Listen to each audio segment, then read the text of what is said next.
Hello again, my friends. I'm ever so thankful that you all could join me. We are going to be going over the book of Daniel now for the next 2 or 3 weeks.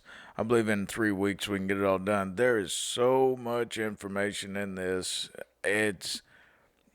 We'll get to it. Daniel is arguably the if he's not the number one prophet in the Old Testament, he is in the top two or three. This man, until I really started looking into him, I didn't give him a lot of thought. Whenever you're speaking of the end times, you think a lot of revelation. And then you'll put Daniel in second place. But you have to remember, Daniel was told these things first before anyone in this specific. I mean, it's so spectacular what Daniel knew. Anyway, let's get started right here. Daniel 1. In the third year of the reign of Jehoiakim, king of Judah, came Nebuchadnezzar, king of Babylon, unto Jerusalem and besieged it.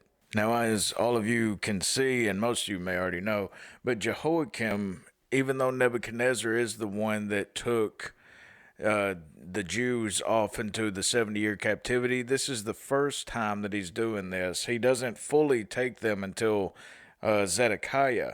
But in Jehoiakim's day, years before Nebuchadnezzar takes them all into captivity, Daniel is taken, as well as Shadrach, Meshach, and Abednego. John Gill notes that Jerusalem seems to have been taken twice, and two captivities in it. The first was in the third or fourth year of Jehoiakim's reign, when, humbling himself, he was restored to his kingdom. Though he became a tributary to the king of Babylon, Daniel and his companions, who were carried captive with him, after 3 years he rebelled, but it was not until his 11th year that Nebuchadnezzar came against him again and took him to Babylon.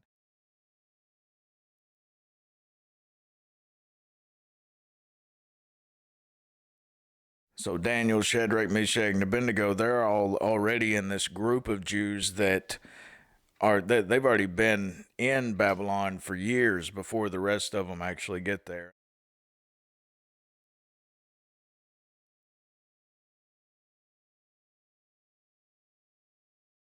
And the Lord gave Jehoiakim king of Judah into Nebuchadnezzar's hand, with part of the vessels of the house of God, which he carried into the land of Shinar, that's Babylon, to the house of his God. And he brought the vessels into the treasure house of his God.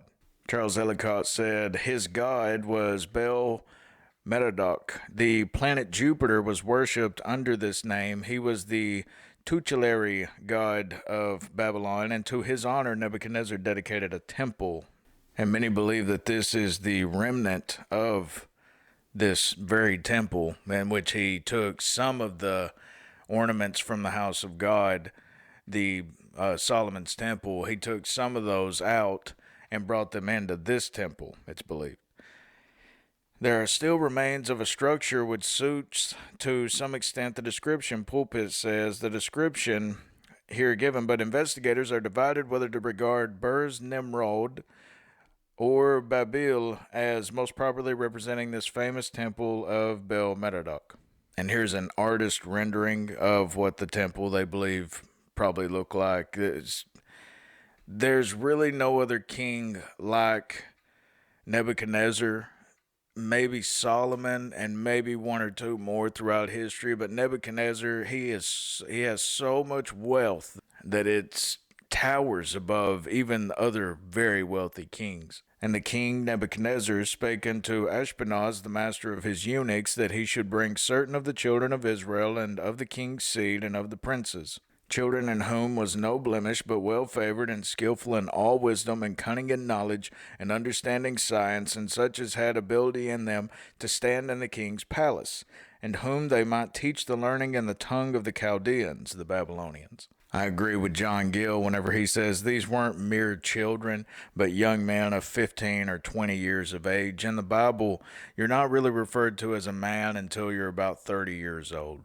And the king appointed them a daily provision of the king's meat, and of the wine which he drank, so nourishing them 3 years, that at the end thereof they might stand before the king.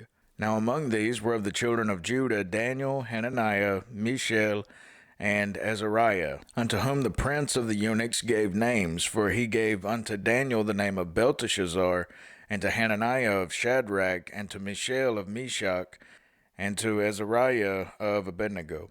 Matthew Henry commented, all their Hebrew names had something of God in them. Their original Hebrew names had something of God. But to make them forget the God of their fathers, the God of their youth, the heathen gave them names that savored of idolatry.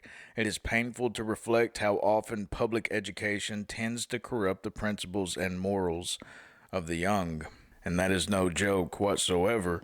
You see, Daniel, Shadrach, Meshach, and Abednego, they're all brought into these university type schools for the learned men so that they can bring them up in knowledge and science and whatnot. But they're brought on into this, and much like in today's society, in this headline, it really points out the problem. Ministries tackle 70% rate of college students leaving their faith. So Christians, they often go into college or universities, and they will lose their faith at rapid rate and just vast. With approximately 70% of Christian teens entering college walking away from their faith. 70% walk away from their faith. College ministries are tackling the attrition rate head-on at secular campuses across America. Verse 8. But Daniel proposed in his heart that he would not defile himself with the portion of the king's meat, nor with the wine which he drank. Therefore he requested of the prince of the eunuchs that he might not defile himself. Now God had brought Daniel into favor and tender love with the prince of the eunuchs.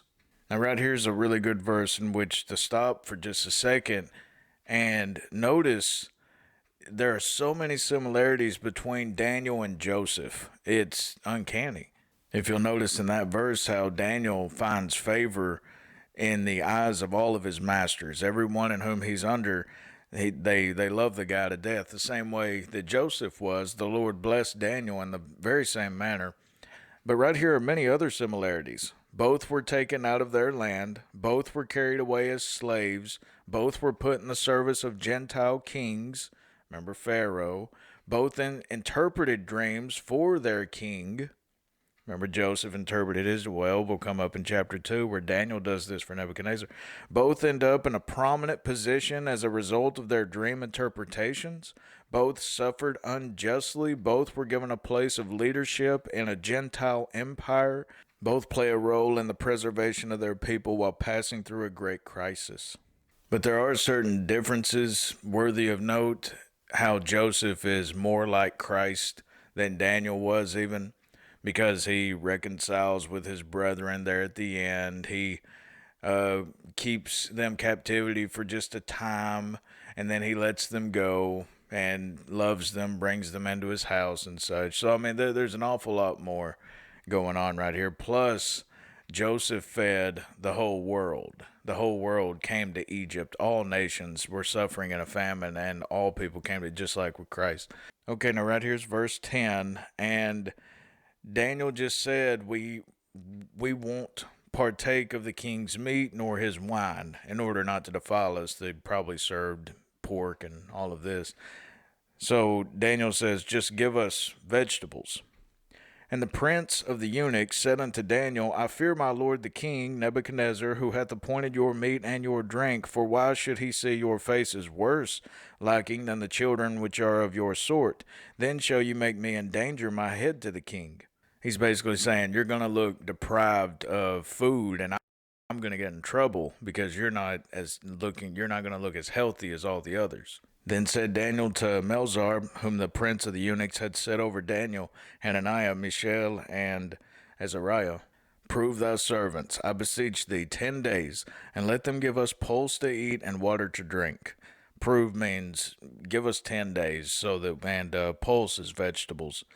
And he says, let us eat vegetables for 10 days, and then you check on us and see if we look any, like we're lacking in nutrition. Then let our countenance be looked upon before thee, and the countenance of the children that eat of the portion of the king's meat. And as thou seest, deal with thy servants. So he consented to them in this matter, and proved them 10 days. And at the end of the 10 days their countenances appeared fairer and fatter in flesh than all the children which did eat the portion of the king's meat. Matthew Henry commented on this, those who would excel in wisdom and piety must learn betimes to keep the body under, maintain self-discipline. Daniel avoided defiling himself with sin, and we should more fear that than any outward trouble. It is easier to keep temptation at a distance than to resist it when near. Thus Melzar took away the portion of their meat and the wine that they should drink, and gave them vegetables. As for these four children, God gave them knowledge and skill in all learning and wisdom, and Daniel had understanding in all visions and dreams. Now at the end of the days that the king had said he should bring them in, then the prince of the eunuchs brought them in before Nebuchadnezzar. So this is after 3 years. They're learning the language, and they're learning all the customs and what to wear and what the king likes and all this. And then they're brought in before him after 3 years. And the king communed with them, and among them all was found none like Daniel, Hananiah, Mishael, and Azariah. Therefore stood they before the king. And in all matters of wisdom and understanding that the king inquired of them, he found them 10 times better than all the magicians and astrologers that were in all his realm. That kind of reminds me of whenever Christ, at 12 years old, he's in the temple and he's asking these other wise rabbis questions, and they're all astonished at him. Matthew Henry said, "Pious young persons should endeavor to do better than their fellows in useful things, not for the praise of man. Don't try to do better than everyone else so that people will brag about you, but for the honor of the gospel, so that they'll see that you're different and more blessed because you're a Christian. And it is well for a country and for the honor of a prince when he is able to judge who are best fitted to serve him. Let young men steadily attend to this chapter." This is a spectacular chapter for young people to read. "And let all remember that God will honor those who honor him." And Daniel continued even into the first year of King Cyrus. Now, the chapter ends right there, and all that's doing is telling the length of the time that Daniel actually serves. He sees many kings in his time. Now, here's just a few facts that Adam Clarke felt was appropriate to mention, and it is appropriate to notice. Adam Clarke said, "The reputation of Daniel was so great, even in his lifetime, that it became a proverb. 'Thou art wiser than Daniel,' said Ezekiel the prophet, ironically, to the king of Tyre. And by the same prophet, Ezekiel, God ranks Daniel among the most holy and exemplary of men when he declares, 'Though these 3 men, Noah, Daniel, and Job, were in the city of Jerusalem, they should deliver but their own lives by their righteousness.'" Meaning, I'm not going to say, even if these 3 great men of God, Noah, Daniel, and Job, prayed for Jerusalem at that time, he says, I wouldn't deliver any but those 3.